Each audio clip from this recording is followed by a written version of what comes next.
نماز پڑھنے والے اگر نماز کی روح سے آشنا ہو جائیں کہ یہ محض اوپر نیچے ہونے کی مشق نہیں ہے، بلکہ یہ اللہ کے حضور اپنی نیازمندی کا اظہار ہے، اپنے عجز کا اظہار ہے، تو پھر نماز ان کو وہ مقام دیتی ہے اور وہ شعور بخشتی ہے کہ جو بے نمازی کے نصیب میں کہاں۔ انسان کے اشرف اعضاء اس کے سر میں ہیں، بولنے کی قوت زبان سر میں، دیکھنے کی قوت آنکھیں سر میں، سننے کی قوت کان سر میں، سوچنے کی قوت دماغ سر میں، سونگھنے کی قوت ناک سر میں، اور یہ سر مالک کے در پہ۔ اور زبان سے بندہ کیا کہہ رہا ہے؟ سبحان ربی الاعلی، مالک تو سب سے اعلیٰ ہے۔ اور اپنا رویہ اور عمل کیا ہے کہ اپنی ناک بھی خاک پہ رکھی ہے، پیشانی بھی خاک پہ رکھی ہے، اور باقی اعضاء بھی خاک پہ ہیں۔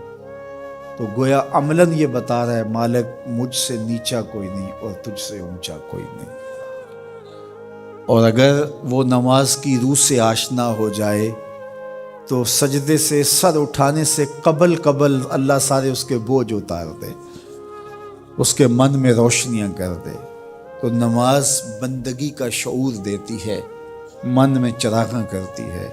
اللہ کے حضور جھکنے سے بندہ ایسا بندہ کامل بن جاتا ہے کہ پھر وہ کسی اور کے آگے نہیں جھکتا۔ تو اپنی اولاد کو نماز کی محبت دو، نماز کی ترغیب دو، نماز کی عادت دو اور نماز کا حکم دو، اور ان کی عادت راسخ ہو جائے، طبیعت میں پختگی کے ساتھ نماز کو اختیار کرنا ان کی طبع میں جم جائے۔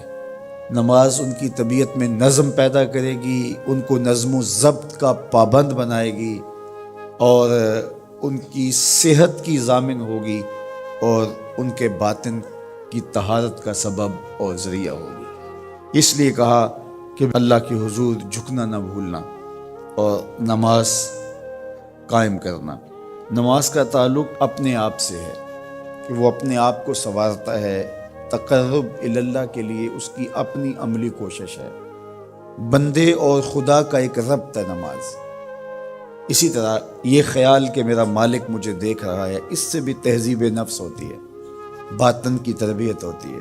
انسان ایک حصار میں آ جاتا ہے، ایک پہرے میں آ جاتا ہے کہ میرا اللہ مجھے دیکھ رہا ہے، اور پھر وہ قدم پھونک پھونک کے رکھتا ہے۔ وہ اچانک لوگ بیٹھے ہوئے ہوں نا، تو آج کل یہ سوشل میڈیا کا زمانہ ہے، تو کوئی کیمرہ سیدھا کر لے تو ایک دم مرتب ہو جاتے ہیں، اس لیے کہ اب ہماری تصویر آنے والی ہے۔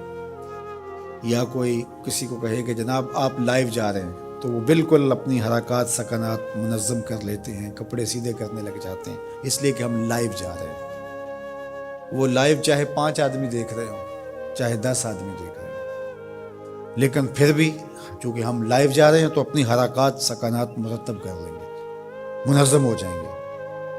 اور جب یہ یقین ہو کہ میرا اللہ مجھے دیکھ رہا ہے، یہ ساری حرکتیں وہاں لائیو جا رہی ہیں، تو پھر دل میں برا خیال بھی آنے لگے گا تو اس کو روکیں گے کہ میرا اللہ تو دیکھ رہا ہے۔ پھر بولی بھی مرتب ہو جائے گی، پھر رویے بھی مرتب ہو جائیں گے، طرز معاشرت بھی منظم ہو جائے گا، آنکھیں بھی نہیں بھٹکیں گی، خیال بھی نہیں بہکیں گے، سوچیں بھی آوارہ نہیں ہوں گے، چاہے آپ بند کمرے میں کیوں نہ ہوں، پھر بھی منظم رہیں گے، اس لیے کہ میرا اللہ مجھے دیکھ رہا ہے۔ تو یہ یقین زندگی کو منظم کرتا ہے۔ تو اس کا تعلق بھی انسان کی ذات سے تھا۔ نماز سے بھی تہذیب نفس ہے، اللہ سے تقرب حاصل ہوتا ہے۔ اب کہا تو خود غرض نہ بننا کہ اپنے آپ کو سنوار لیا اور کافی ہے، نہیں، لوگوں کو بھی نیکی کا حکم دینا۔ وَأْمُرْ بِالْمَعْرُوفِ وَانْهَ عَنِ الْمُنْكَرِ، لوگوں کو نیکی کا حکم دینا اور برائی سے منع کرنا لوگوں کو، یہ مومن کی زندگی ہے۔